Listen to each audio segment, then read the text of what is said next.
memiliki ciri utama yaitu menghasilkan spora berbentuk kotak dan terdapat payung pada atasnya atau tudung. Kemudian anggotanya juga bervariasi, terdapat yang uniseluler, namun ada juga yang multiseluler.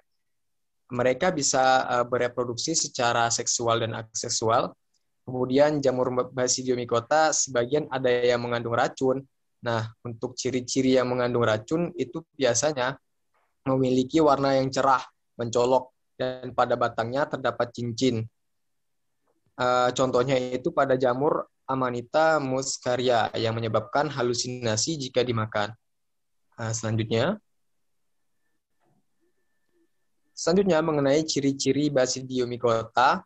Yang pertama, Basidiomycota menghasilkan spora berbentuk kotak, kemudian hifanya bersekat, mengandung inti haploid. Yang ketiga, mempunyai tubuh buah yang bentuknya itu seperti payung yang terdiri dari bagian batang dan tudung.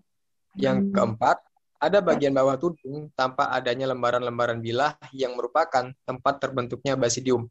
Tubuh buah disebut basidiokarp. Kemudian ada yang bersifat parasit, saprofit, dan ada juga yang bersimbiosis dengan ganggang hijau, ganggang biru, membentuk lumut kerak. Yang keenam, reproduksinya secara seksual dan aseksual. Kalau seksual itu dengan ascospora, kalau yang aseksual itu dengan conidia. Kemudian yang ketujuh, umumnya itu bersifat makroskopis atau yang bisa dilihat dengan mata tanpa alat bantu. Kemudian aktivitasnya menguraikan polimer lignin pada kayu serta berbagai bagian tumbuhan yang lainnya. Selanjutnya membahas mengenai struktur tubuh Basidiomycota. Pada umumnya Basidiomycota itu memiliki tudung, kemudian ada lamelanya, di dalam lamela itu ada hifanya juga, kemudian ada cincinnya di bagian bawah dari tudung dan melekat pada stipe atau tangkai buahnya, kemudian ada juga miseliumnya, teman-teman. Kemudian ada juga sebagian dari Basidiomycota itu yang memiliki cup atau volva. Mungkin bisa dijelaskan lebih lanjut di slide berikutnya.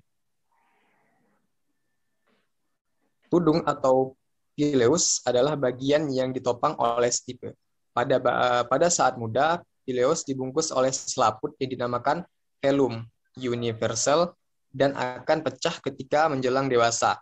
Nah, di sini ada contoh bentuk-bentuk dari pilel shape atau bentuk tudung ya, teman-teman. Yang A itu berbentuk runcing ya. Kemudian yang B itu ada sedikit menonjol, yang C ada tonjolannya rata, kemudian yang D ada berpapila, yang E itu kayak kubah masjid gitu kan, berpapila cembung, kemudian ada yang F berbentuk lonceng, yang G ada cembung setengah bulat, yang H ada berbentuk parabola, yang I berbentuk parabola kecil, yang J berbentuk kerucut, dan yang I berbentuk lebar gitu ya. Slide selanjutnya.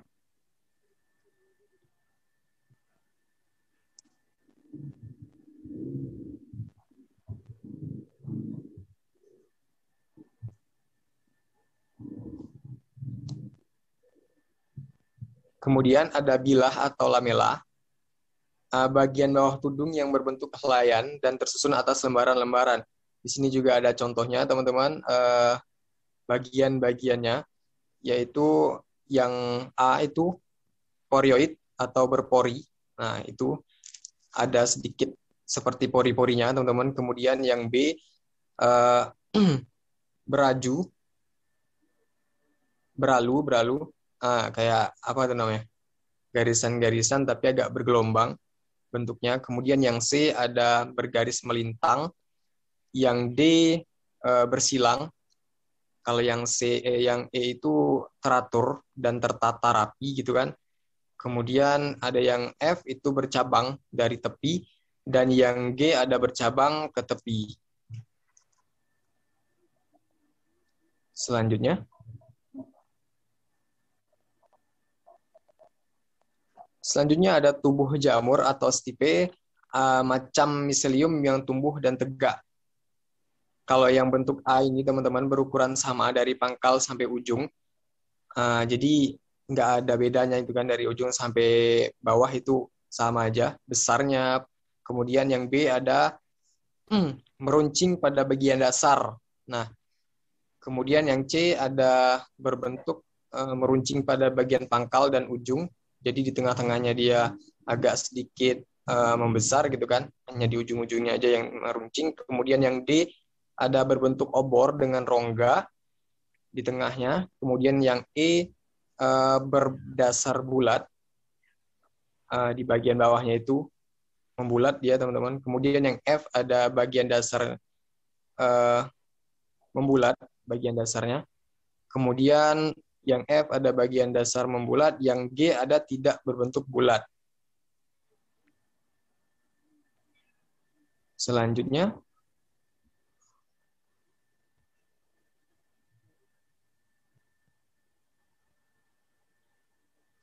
anulus adalah yang posisinya itu melingkari batang dan berbentuk cincin. Baik, teman-teman, pada Basidiomycota itu ini salah satu menjadi ciri juga ya teman-teman, memiliki cincin.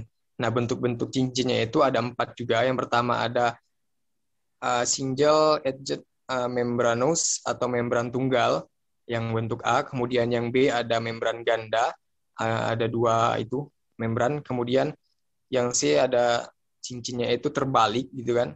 Kemudian yang D berselaput bentuknya. Next, Isma.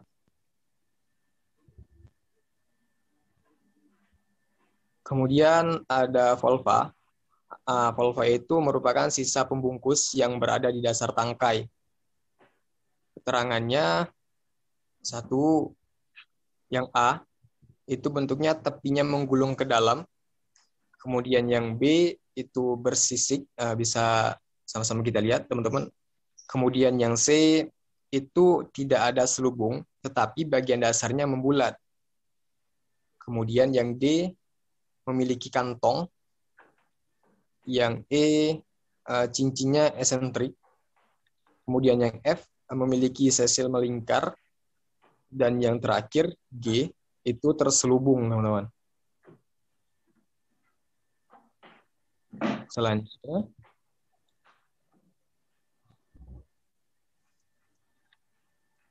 Selanjutnya mungkin saya kembalikan ke moderator.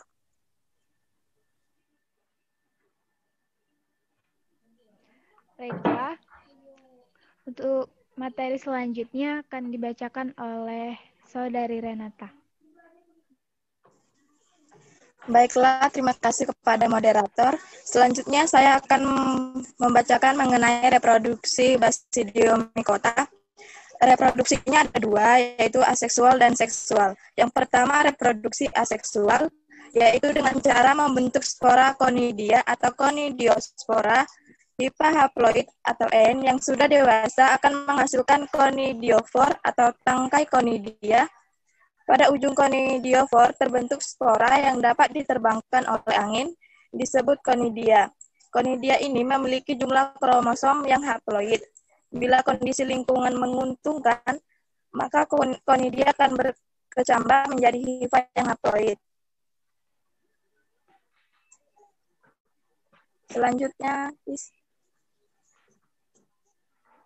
Selanjutnya adalah reproduksi seksual dengan membentuk basidiospora. Proses reproduksi seksual ini yaitu hifa tipe positif dan hifa tipe negatif yang berinti haploid berkecambah dari basidiospora. Kedua hifa ini saling bersinggungan. Kemudian plasmogami terjadi antara hifa positif dan hifa negatif, sehingga inti salah satu hifa pindah ke hifa lainnya membentuk hifa dengan 2 inti haploid yang berpasangan atau disebut dikaryotik. Kemudian hifa haploid dikaryotik akan tumbuh menjadi miselium haploid dikaryotik. Kemudian miselium dikaryotik ini akan tumbuh dan membentuk badan buah yang disebut basidiokarp. Dan selanjutnya pada ujung-ujung hifa basidiokarp ini terjadi karyogami sehingga membentuk basidium yang berinti diploid atau 2N. Kemudian inti diploid dalam basidium akan membelah secara meiosis menjadi 4 inti yang haploid. Basidium ini mempunyai 4 tonjolan yang disebut dengan sterigma pada ujungnya. 1 inti haploid pada basidium kemudian masuk ke dalam salah satu sterigma dan berkembang menjadi basidiospora. Nah, jika basidiospora terlepas dari basidium dan jatuh pada tempat yang sesuai, akan tumbuh menjadi hifa yang haploid.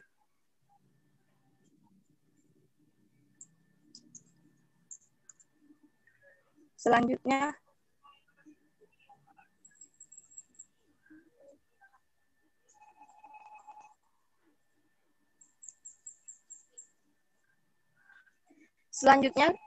habitat Basidiomycota. Ada yang sebagai saprofit, yaitu pada sisa-sisa makhluk hidup, misalnya serasa daun di tanah, merang padi, dan batang pohon mati. Contohnya Volvariella volvacea atau jamur merang. Kemudian sebagai parasit, hidup pada organisme inangnya, misalnya pada tumbuhan dan manusia. Contohnya ada Ustilagomaides. Kemudian jenis lainnya ada yang bersimbiosis dengan akar tumbuhan membentuk mikoriza. Selanjutnya, Ayus.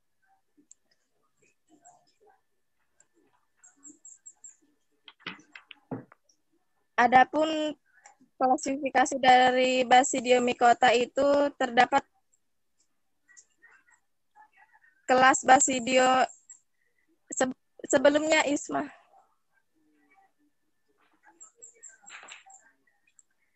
Terdapat satu kelas yaitu Basidiomycetes dengan subkelas Heterobasidiomycetidae dan subkelas Homobasidiornicetidae.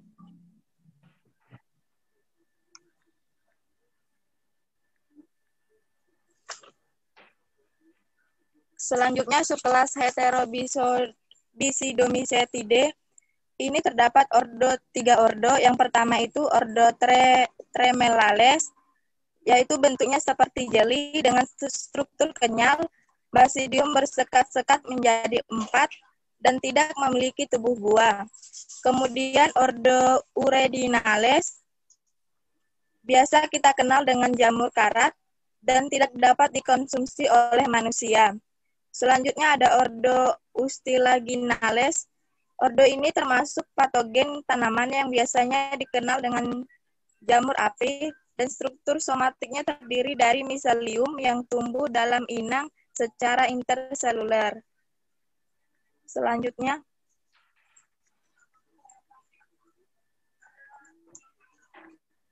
subkelas Homobasidiornicetidae ini ciri-cirinya yaitu merupakan jenis jamur yang paling familiar, memiliki hifa tidak bersekat, terdapat pada kayu yang lapuk, di tanah atau di tempat-tempat yang lain. Beberapa jenis hidup. Ya, kalau kita terputus-putus ya. Sampai di mana tadi tuh?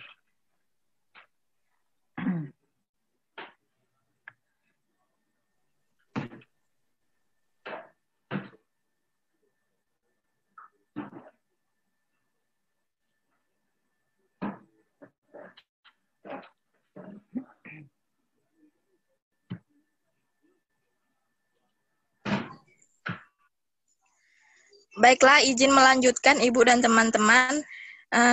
Ciri-ciri dari subkelas Homobasidiornicetidae.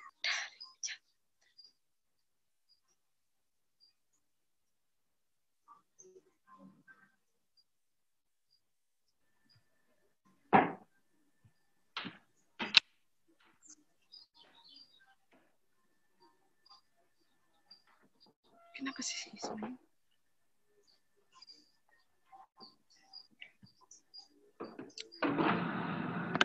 Baiklah, izin melanjutkan kembali. Basidiospora ini terdiri dari jantan dan betina. Perkecambahan sporanya terjadi 2 miselium yang bersekat dengan 1 inti dalam setiap sel. Perkecambahannya tidak terbatas, dan terdiri atas 7 orde. Selanjutnya, saya kembalikan kepada moderator. Baiklah, materi selanjutnya saya yang akan menjelaskan pada subkelas Homo Basidionesitidae ini memiliki 7 ordo. Memiliki 7 ordo. Ordo yang pertama yaitu ordo Ozabidiales, kemudian ordo Polyporales, ordo Agaricales, ordo Lycoperdales, ordo Sclerodenales, Carnatales.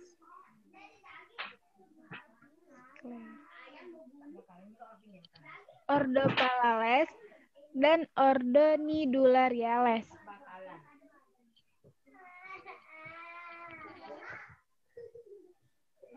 Adapun peranan yang menguntungkan dari Basidiomycota yaitu pada jamur tiram atau Pleurotus sp.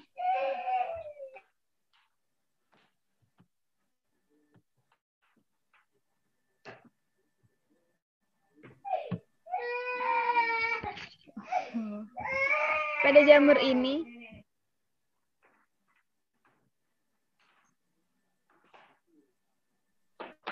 jamur ini sebagian besar sebagai bahan dasar makanan dan makanan ringan, mencegah timbulnya penyakit darah tinggi dan jantung, dapat mengurangi berat badan dan diabetes, dan menyembuhkan anemia atau sebagai obat anti tumor. Kemudian pada jamur kancing atau Agaricus bisporus mempunyai peran yaitu mengurangi resiko penyumbatan pembuluh darah koroner pada penderita penyakit hipertensi dan jantung akibat kolesterol. Kemudian berperan pula sebagai bahan baku kosmetik.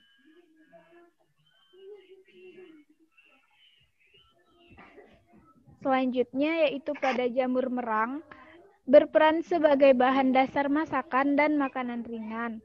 Kandungan antibiotiknya berguna untuk pencegah penyakit anemia, kemudian berperan sebagai pencegah penyakit kanker. Kemudian selanjutnya itu jamur kuping. Pada jamur ini dapat menetralkan senyawa berbahaya atau beracun yang terdapat di dalam bahan makanan, membuat sirkulasi darah lebih bebas bergerak dalam pembuluh darah. Adapun peranan yang merugikan dari jamur Basidiomycota ini yaitu seperti pada jamur karat yang merupakan parasit pada daun tanaman dari tanaman famili Graminae, misalnya pada jagung dan gandum. Kemudian pada spesies Amanita muscaria dapat menyebabkan Itu. Halo. Iya, Bu. Itu Amanirta atau Amanita? Amanita, Bu. Tulisannya nggak salah-salah. Selanjutnya pada spesies Amanita muscaria dapat Amanirta atau Amanita? Coba kamu cek lagi nanti itu. Iya, Bu. Dapat menyebabkan halusinasi jika dimakan, kemudian mempunyai tubuh buah yang sulit dibedakan antara yang beracun dan yang tidak beracun. Selanjutnya, peranan yang merugikan pada jamur karat daun, yaitu sebagai parasit pada kacang tanah. Kemudian pada jamur Amanita phalloides atau jamur beracun memiliki racun yang tidak hilang walaupun telah dimasak. Dapat menimbulkan iritasi dan rasa sakit yang parah, kerusakan pada mata dan kulit hingga kematian. Selanjutnya itu pada spesies Ustilagomaides dapat menjadi parasit penyebab penyakit gosong bengkak pada jagung, Kemudian umumnya menyerang tongkol jagung dengan masuk ke dalam biji dan menyebabkan pembengkakan serta terbentuknya kelenjar.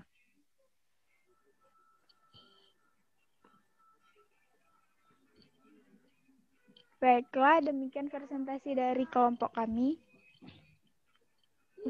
Pertanyaan, Bu ya? Coba slide yang pertama, coba lihat lagi. Mulai dari awal.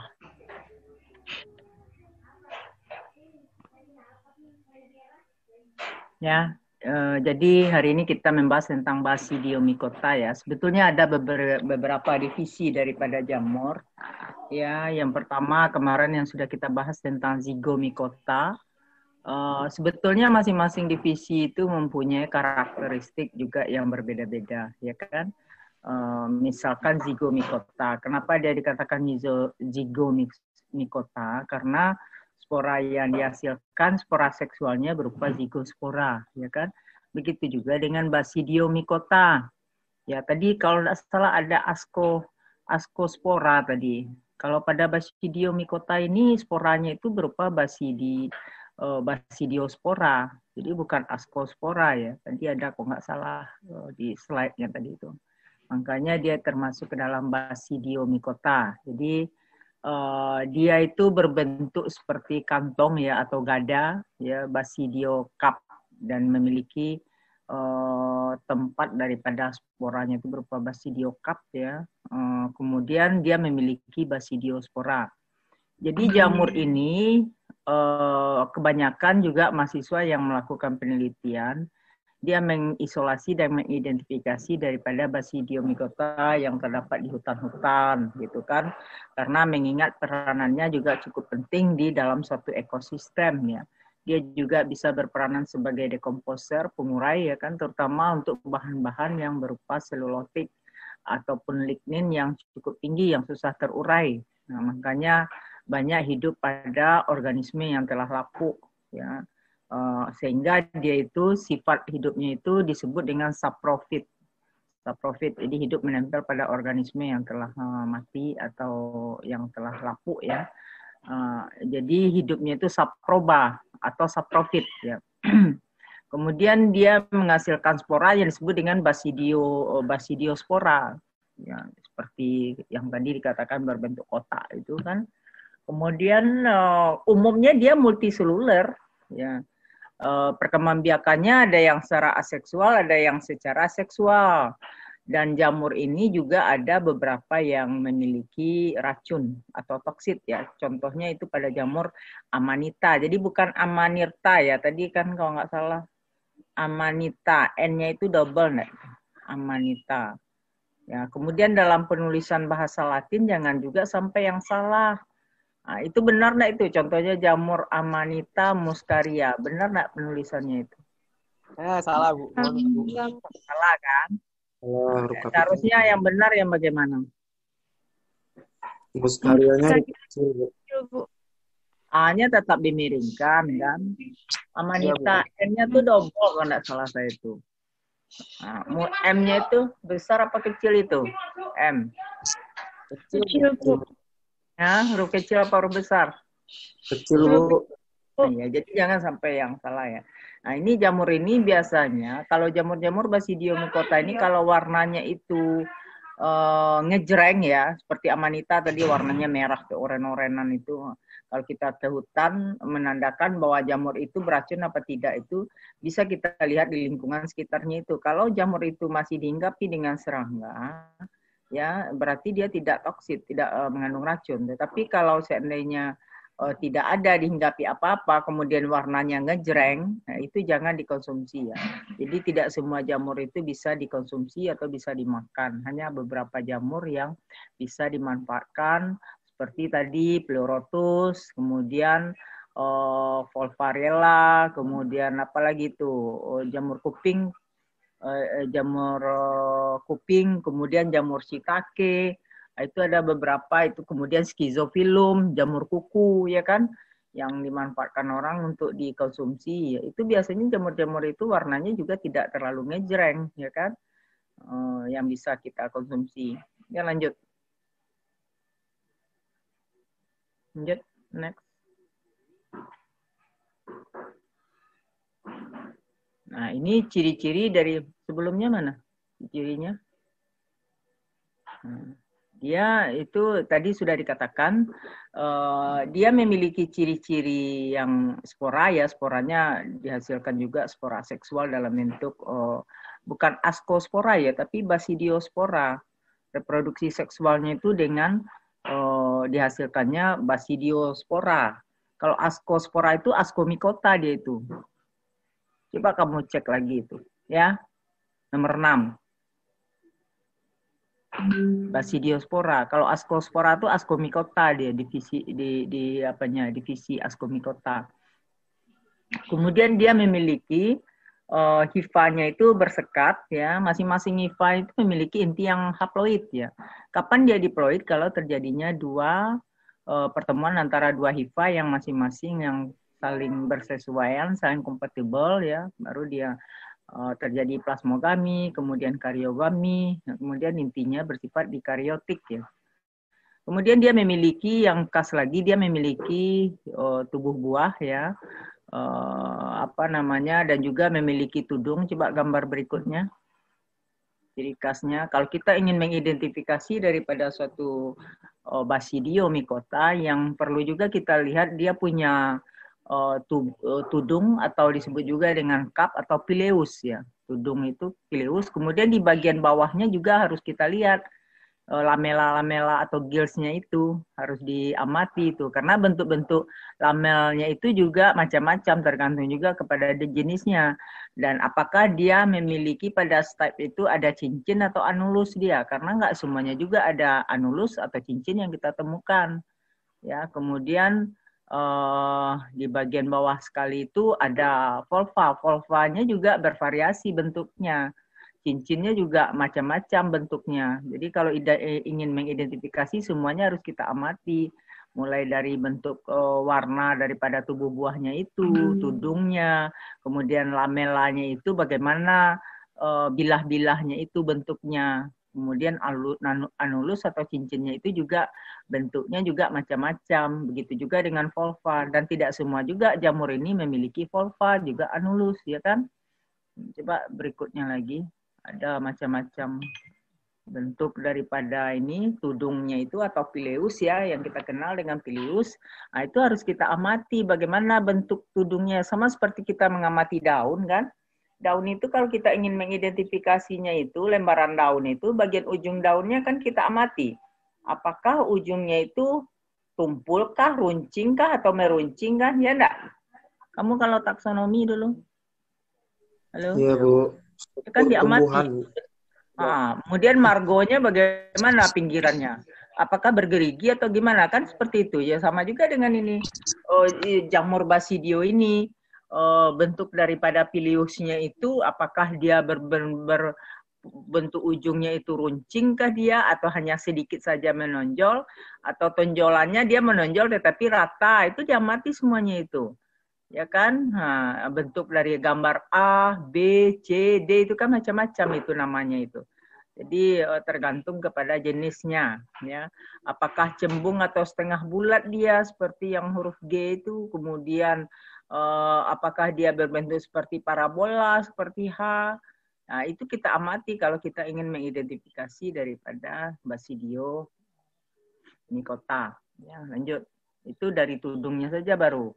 Nah, belum lagi lamelanya. Lamelanya itu kan di bawah tudung ya kan. Lamelanya itu macam-macam juga. Apakah lamel-lamelnya itu berpori enggak? Ya kan? Ada yang berpori juga lamel-lamelnya itu.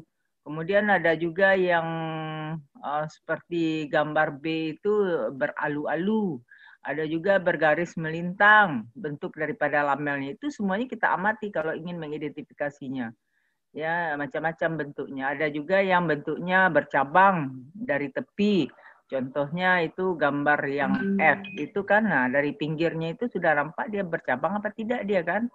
Nah, ada begitu juga dengan yang bentuk-bentuk yang gambar D ya. Gambar D itu bersilang-silangan. Nah, itu kita amati kalau ingin mengidentifikasinya. Udah lanjut. Nah, ini yang apa namanya bentuk daripada stipe-nya itu, tangkainya itu. Bentuknya juga macam-macam. Ada yang berukuran sama dari awal sampai ujung, dari pangkal sampai ujungnya sama saja bentuknya kan. Ada juga yang runcing di bagian dasar, ya bagian atasnya agak melebar, ya kan. Begitu juga dengan ada yang meruncing pada bagian pangkal dan ujung. Jadi macam-macam bentuk daripada stipe daripada tubuh buahnya. Lanjut. Nah, ini yang berbentuk cincinnya. Cincinnya itu di macam-macam juga bentuknya. Ada yang berselaput, ada yang seperti bentuknya yang gambar C itu terbalik bentuk anulusnya. Jadi karena kita tidak ke lapangan, kita tidak bisa ya mengamatinya itu. Jadi seharusnya memang ada, kalau untuk praktikum ya, seharusnya kita mengamati langsung ke lapangan bentuk daripada jamur yang basidio. Kami waktu tahun dulu itu saya pergi ke Tebo itu. Tebo dengan membawa anak-anak kelompok mikologi pergi ke suku anak dalam. Jadi di situ kami mewawancarai beberapa daripada suku anak dalam ya tentang jamur apa saja, apakah mereka juga mengkonsumsi jamur apa tidak ya kan. Ternyata mereka juga mengkonsumsi jamur. Tetapi jamurnya masih jamur-jamur umum yang dikonsumsi seperti jamur kuku, schizophyllum, jamur tiram, kemudian jamur kuping. Mereka biasanya menggunakan jamur ini hanya untuk dibuat sayuran atau ditumis saja gitu. Nah, itu kami pergi ke daerah Tebo itu. Jadi kalau tidak ada pandemi, mungkin kalian saya bawa juga ke lapangan. Karena kita sudah lama nggak ke lapangan ya, terutama untuk mengamati jamur-jamur yang bersifat makro itu, kita harus mengamatinya ke hutan-hutan itu. Nah, maka dari situlah timbul ide bagi saya kemarin itu untuk membuat proposal bagaimana kita membudidayakan jamur yang digunakan oleh suku anak dalam. Karena kita tahu suku anak dalam itu kan hidupnya nomaden, berpindah-pindah. Kalau seandainya sudah habis makanan ini kan, nah dia nggak bisa lagi kan, pindah lagi. Jadi timbul ide oleh saya untuk bagaimana kalau seandainya jamur-jamur yang dikonsumsi oleh suku anak dalam itu kita budidayakan, ya kan? Dibudidayakan, kemudian setelah dibudidayakan nanti akan dibuatlah produk yang bervariasi yang selama ini makanan yang dibuat oleh masyarakat ya kebanyakan simpel saja dibuat kadang-kadang misalnya jamur tiram itu disuir-suir kemudian digunakan untuk ini semacam makanan crispy ya enggak? Pernah enggak kalian makan jamur tiram yang disuir-suir dikasih tepung kemudian di crispy? Nah, jadi timbul ide oleh saya dengan menggunakan bahan bakunya itu dari jamur yang dikonsumsi oleh suku anak dalam. Kemudian jamurnya itu saya buat produk makanan bermacam-macam variasinya. Ada nugget. Ya, ini kan sebetulnya ini nih entrepreneur nih kan, entrepreneur. Kemudian saya buat rendang dari dari jamur-jamur tersebut. Kemarin itu sudah sampai ke tingkat seleksi untuk tingkat nasional. Ya, kebetulan saya membuatnya itu yang terseleksi kalau tidak salah ya mengirim proposal itu 10 yang terseleksi itu hanya 3 dari Universitas Jambi untuk tingkat final, tetapi saya nggak tahu hasilnya sampai sekarang karena kemarin itu presentasinya di bulan Desember kalau tidak salah kemarin itu karena pandemi ini ya, jadi pandemi sehingga agak dimolor-molorkan waktunya. Saya nggak tahu apakah lulus apa tidak. Yang jelas kami waktu itu masuk final ya. Tapi nggak tahu kalau seandainya lolos ya kami akan membuat semacam budidaya jamur mungkin di daerah Tebo nanti kemudian produknya itu dibuat semacam makanan yang tadi saya sebutkan bervariasi yang tidak membosankan juga dan bisa tahan juga. Kalau sayur-sayuran kan sekali dimakan kan langsung ini habis selesai kan. Kalau rendang kan masih bisa bertahan itu. Dan kami kalau seandainya itu lolos ya, Kemudian aplikasinya dibuat secara online, mungkin pesanan-pesanan. Jadi itu ya semacam entrepreneur. Jadi dari mikrobiologi ini sebetulnya banyak sekali yang bisa kita jual ya. Ya, kenapa saya katakan? Karena kita hanya memanfaatkan mikroorganisme. Dulu juga pernah kami menang untuk tingkat nasional ya, saya, Pak Erik, kemudian Ibu Retni. Hanya yang digunakan itu limbah daripada kulit nenas yang ada di tangkit.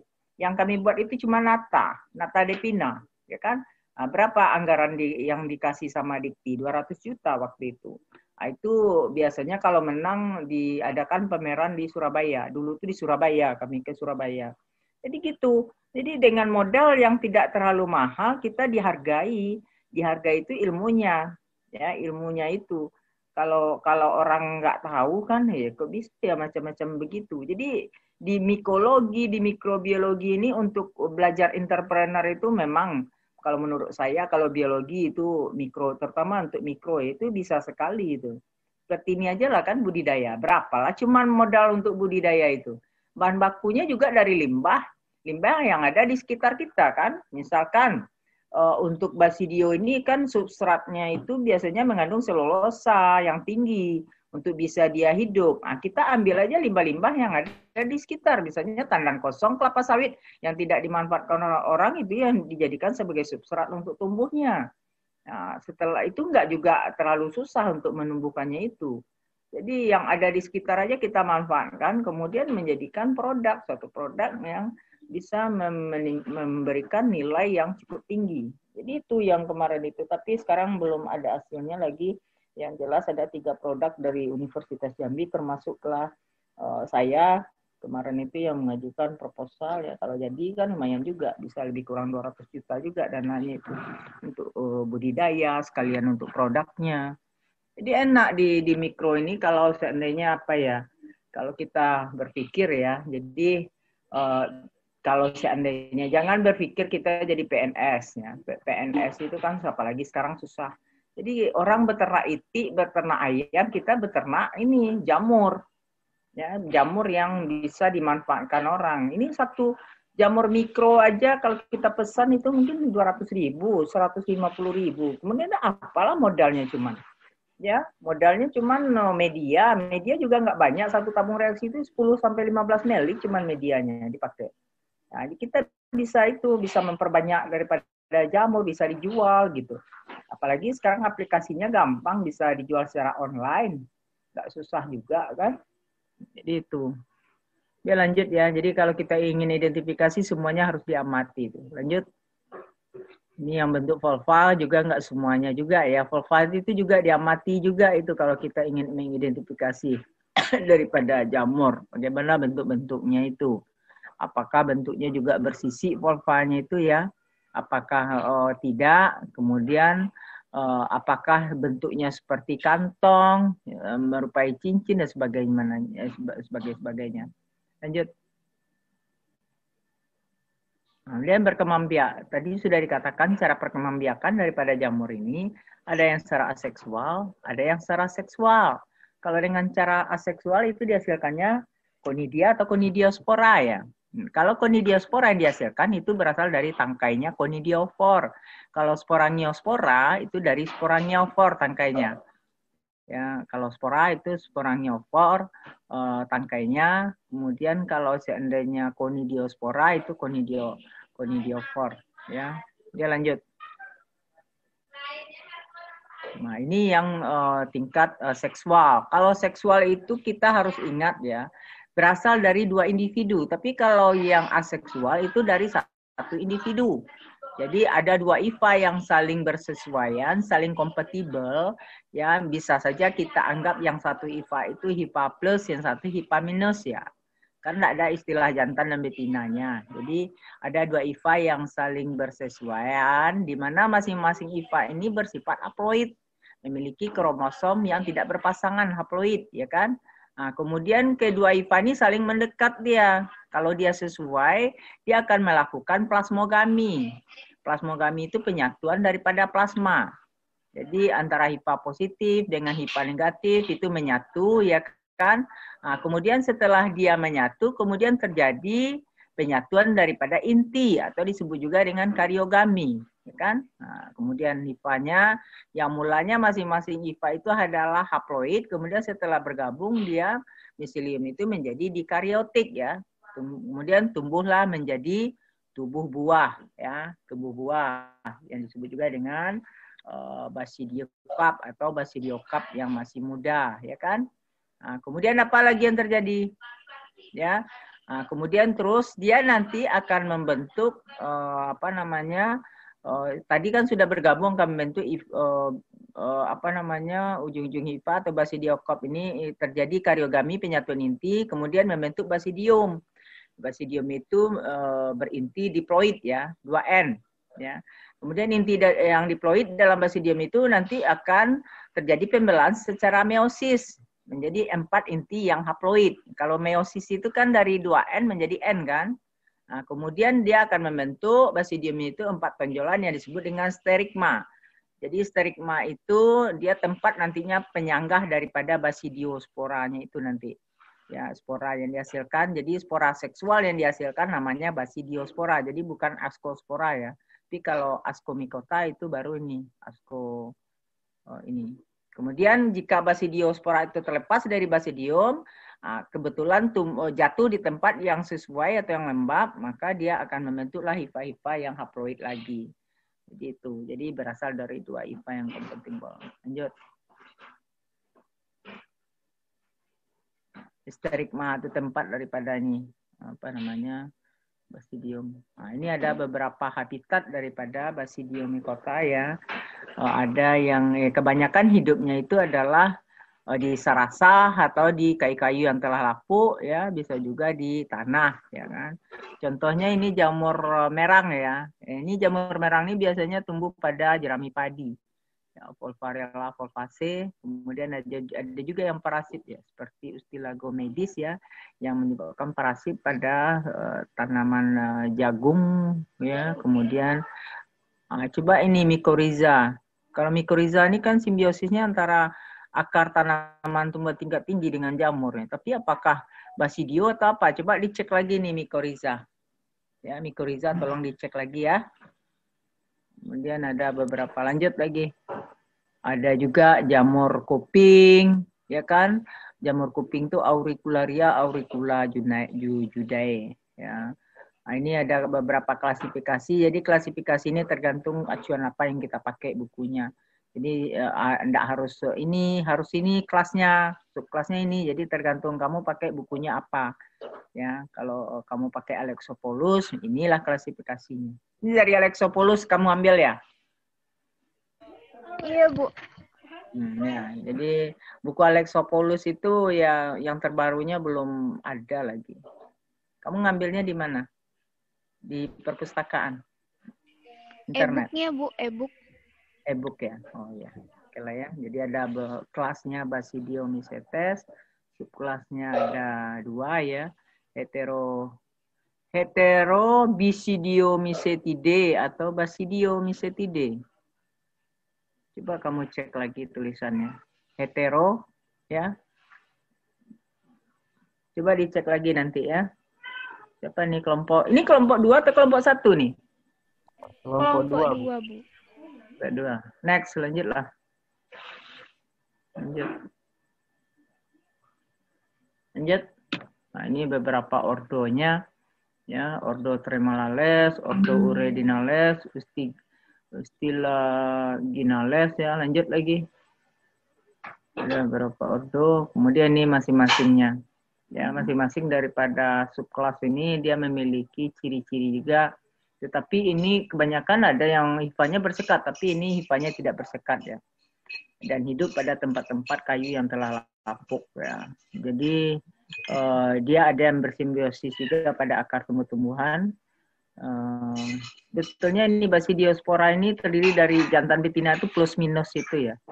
Jadi istilah jantan betina itu masih asing di jamur ya. Jadi ada tadi kan hifanya plus minus, biasanya seperti itu aja. Ya lanjut, terdiri dari 7 ordo ini ya. Ya ini ordo Exobasidiales, Polyporales ya. Polyporales ini tubuh buahnya itu cukup keras ya, seperti kayu.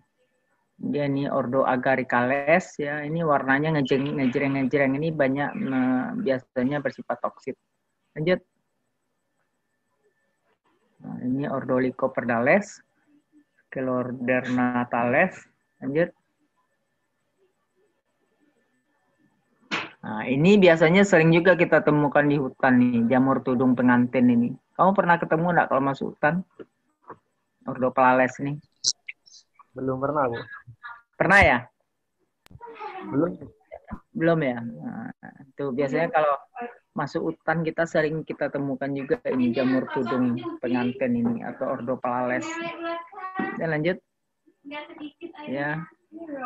Ya, ini yang menguntungkan. Jadi tadi sudah saya katakan tadi ada beberapa jamur yang bisa dikonsumsi, digunakan untuk makanan yang biasanya memiliki proteinnya cukup tinggi juga. Jadi boleh disamakan hampir sama dengan protein hewani. Tapi tidak memiliki kolesterol yang tinggi ya. Ini Pleurotus itu jamur tiram ini juga jenisnya macam-macam. Ada yang putih, ada yang abu-abu. Ya, ada yang tiram warna pink juga, macam-macam jenisnya. Kemudian jamur kancing atau jamur disebut juga dengan Agaricus bisporus ya. Ini juga banyak manfaatnya juga, bisa mengurangi penyumbatan pada pembuluh darah bagi yang penderita penyakit jantung koroner misalnya kan, hipertensi. Ini bisa digunakan ini jamur kancing. Lanjut. Nah, ini tapi biasanya yang sering dibudidayakan itu adalah jamur tiram ya. Kalau jamur-jamur kuping masih jarang juga orang memperbanyaknya. Ya. Kemudian jamur merang itu sering juga itu, cuman yang kalau jamur kuping masih jarang orang. Ini kalau kita lihat dia kenyal ya. Dia itu biasanya kalau orang Jambi itu digunakan untuk pembuatan tekwan.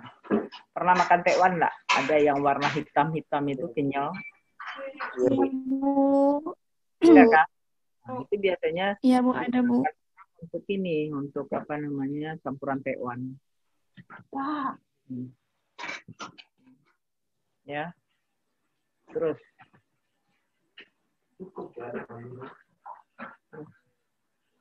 Kemudian ini yang merugikan ya, contohnya jamur karat, bukan amanita ya, tapi amanita ya.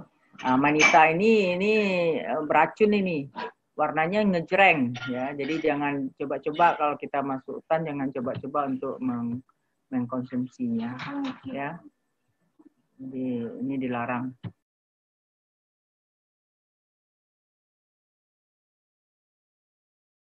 Nggak keluarin sama Widya. Lanjut, next. Ini yang Puccinia ya, jamur karat daun. Amanita, racun yang tidak ini. Udah, lanjut. Jadi itulah beberapa daripada jamur Basidio ya, yang kita kenal ya. Yang ada yang menguntungkan, ada yang juga merugikan ya. Dan biasanya substratnya itu dia substrat yang memiliki kandungan selulosanya cukup tinggi. Ya, jadi kalau kamu ingin penelitian tentang Basidio ini jamur, itu apakah peranannya kita memvariasikan medianya? Ini stop share aja. Please. Ya. Jadi biasanya kalau penelitian Basidio ini yang divariasikan adalah kalau ada yang penelitiannya secara eksperimen ya. Jadi dengan berbagai media yang digunakan untuk menumbuhkan daripada si jamur. Yang diamati apanya? Yang diamati adalah berat tubuh buahnya. Ya, tudungnya yang diambil itu biasanya. Kemudian lebar daripada pileus atau tudungnya itu juga menjadi pengamatan kalau ingin penelitian kita secara eksperimen. Jadi divariasikan saja. Orang misalnya sudah menggunakan tandan kosong kelapa sawit misalnya. Kita cari lagi substrat yang mengandung selulosa yang tinggi. Apa contohnya? Tumbuhan yang memiliki selulosa yang tinggi kan tidak hanya tandan kosong kelapa sawit ya kan, banyak juga yang lain-lain yang mengandung selulosa. Nah, itu bisa dijadikan untuk media tumbuh, untuk dijadikan semacam penelitian. Jadi ganti aja perlakuannya itu sudah satu judul penelitian. Nah, kemudian bisa juga dibuat dalam produknya nanti apakah produknya berupa panduan untuk menambah penuntun daripada mikologi atau apa. Jadi itu biasanya kalau penelitian yang ingin penelitian yang murni ya. Kemudian itu yang penelitian eksperimen. Tapi ada juga yang penelitian secara deskriptif dengan cara mengeksplor saja, pergi ke lapangan, kemudian diambil ininya, diambil data di lapangan, identifikasilah jamur khusus di batasan masalah. Kamu hanya untuk mengamatinya yang basidio saja. Ya, jangan banyak-banyak. Kalau banyak-banyak nanti pusing. Jadi ambil aja pembatasannya hanya untuk jamur basidio micota misalnya. Nah, itu kalau tidak ingin yang penelitian eksperimen. Jadi deskriptif eksploratif ya penelitiannya. Ya, secara kuali saja, mendeskripsikan saja, kemudian mengidentifikasi daripada jamurnya itu. Tapi kalau yang ingin eksperimen, itu ada perlakuan, ada kontrol. Perlakuannya apa? Dengan menumbuhkan berbagai jenis jamur, ya kan? Nah, kemudian medianya itu yang kita variasikan untuk dijadikan perlakuan. Itu biasanya kalau penelitian-penelitian yang mengarah ke eksperimen. Cuman saya kan belum menjelaskan lagi, misalnya dengan menggunakan rancangan, ya kan? Jadi kalau penelitian eksperimen biasanya kita menggunakan rancangan acak lengkap atau RAL, ya, RAL, ya. Nah, kenapa dipakai RAL? RAL itu bahan percobaan haruslah homogen. Tapi kalau tidak homogen bahan percobaan kita nggak bisa pakai RAL. Biasanya pakai rancangan acak kelompok. Jadi setiap kelompok itu yang homogen. Jadi antar daripada kelompok itu tidak homogen. Jadi itu nanti akan minggu depan lah saya jelaskan tentang RAL ya, rancangan acak lengkap ya sedikit. Mana tahu di antara kalian ada yang tertarik ke penelitian eksperimen, kalian harus paham dengan RAL itu. Ya sebetulnya itu di metodologi itu dulu. Kalau dahulu di biologi ini ada mata kuliahnya namanya rancangan percobaan. 1 semester, tetapi sekarang itu sesuai dengan perubahan kurikulum, rancangan itu sudah tidak ada lagi, dihilangkan, tetapi saya tetap memberikan untuk MKP ke mahasiswa bagaimana cara menganalisis data dengan menggunakan RAL, karena nanti bingung mahasiswa nggak pernah belajar. Kita tahu nanti penelitiannya ada rancangan kan, bingung mau mengolahnya gimana. Walaupun di SPSS data RAL itu 1 menit, setengah menit selesai itu kan. Ya, jadi tetapi saya pinginnya juga manualnya juga harus paham. Jadi gitulah ya tentang ini apa namanya. Ada pertanyaan tentang ini jamur? Sebetulnya kita kuliah itu kan dari jam 8 sampai jam 9.40. Ya, jadi bukan jam 10 ya.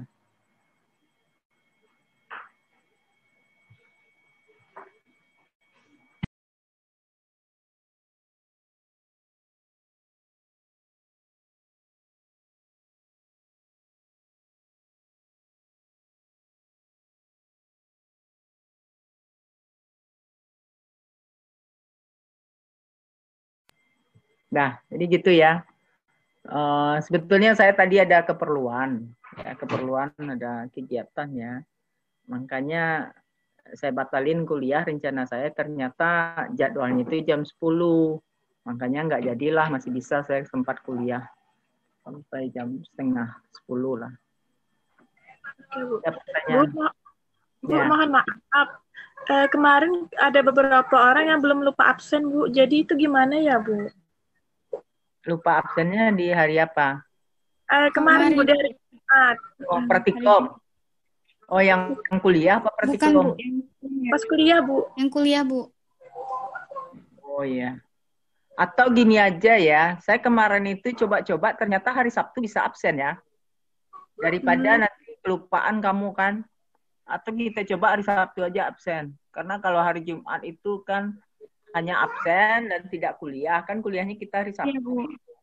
Iya, Bu. Kemarin pernah kan absennya hari Sabtu kan? Pernah ya? Yang praktikum enggak kalau nggak salah. Hah? Kalau yang praktikum Bu kemarin kalau nggak salah. Oh, praktikum. Yang coba Ya. kamu catat aja di WA. Adi. Nah, itu storyboard-nya juga harus jelas. Apa yang akan kita buat. Karakteristik produk yang akan kita buat juga harus dituliskan itu di proposal itu.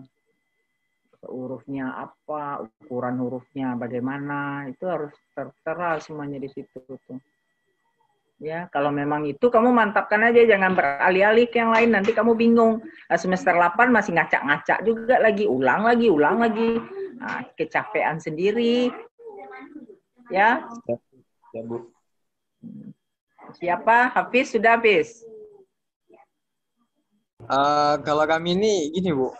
Pertama tuh sudah terlanjur gitu ya, Bu. Mengikut penelitian dosen gitu. Tapi semakin ke sini kami tuh pingin ada judul sendiri gitu. Jadi bingung juga sampai sekarang. Oh, penelitian dosen siapa rencananya? Kemarin tuh kan ada kegiatan PHP 2D pengabdian desa gitu sama Pak Bambang. Beberapa penelitian dosen yang dipayungin gitu kan dalam beberapa topik itu ada beberapa mahasiswa. Karena S1 itu kan baru belajar meneliti, ya kan? Jadi kalau kamu terlalu muluk-muluk penelitiannya kamu kelamaan. Orang lah selesai juga, orang bisa biasa aja penelitiannya lah selesai. Yang penting S1 itu belajar meneliti baru. Kalau S3 kamu nggak apa-apa yang berat-berat kayak gitu. S3, S2. Kalau S1 ini kamu baru belajar meneliti, kamu nanti terbenam di situ. Kalau memang terlalu berat, misalnya parameter yang diberikan. Nah, jadi ini kalau memang ada judul kamu ya lanjut aja. Masalah yang sudah ada ya nggak masalah juga. Memang dianjurkan kalau sebaiknya kan penelitian itu ada payungnya. Ya, tetapi kalau memang tidak ya ini aja apa mau hati kamu untuk penelitian. Jangan terpaksa penelitian, kalau terpaksa hasilnya juga nggak bagus. Tertekan kamu nanti kalau seandainya terpaksa. Ya, jadi jangan terpaksa. Penelitian itu memang dari hati. Ya, kalau dari hati sesulit apapun bisa selesai, tapi kalau nggak dari hati penelitiannya itu yang ringan jadi berat jadinya. Jadi jangan terlalu inilah yang namanya S1 ini hanya baru belajar meneliti. Jadi kalau itu kan bisa kelamaan kamu akhirnya mikir-mikir sendiri, nggak muncul-muncul lagi ke kampus. Saya nggak mau anak-anak yang masuk mikologi, mikrobiologi ini menghilang dari edaran. Nggak mau saya. Ada tuh yang menghilang dia tuh. Ada juga yang terlalu menghilang, saya mundur jadi pembimbing. Hari ini jangan lupa tetap saya setiap masuk saya tanya proposal kamu nanti satu-satu saya tanya sampai di mana perkembangannya. Sebelum kita mulai perkuliahan saya tanya dulu proposalnya. Masalahnya apa, kemudian udah sampai di mana perkembangannya ya. Nah, siap-siap aja lah, masih ada waktu 1 minggu nih. Jangan banyak tidur di rumah ya. Jangan banyak tidur. Oke, dengan demikian saya akhiri dengan pertemuan kuliah hari ini. Mudah-mudahan kita selalu sehat ya. Kemarin juga saya kurang sehat juga. Batuk, kemudian demam. Tapi saya tetap mengajar. Mahasiswa nggak tahu kita lagi sakit, lagi gimana. Jadi sesakit apapun saya ngajar juga. Udah 10 hari kemarin itu, kurang enak badan. Oke, terima kasih. Dan dengan demikian saya akhiri dengan wassalamualaikum warahmatullahi wabarakatuh. Waalaikumsalam warahmatullahi wabarakatuh.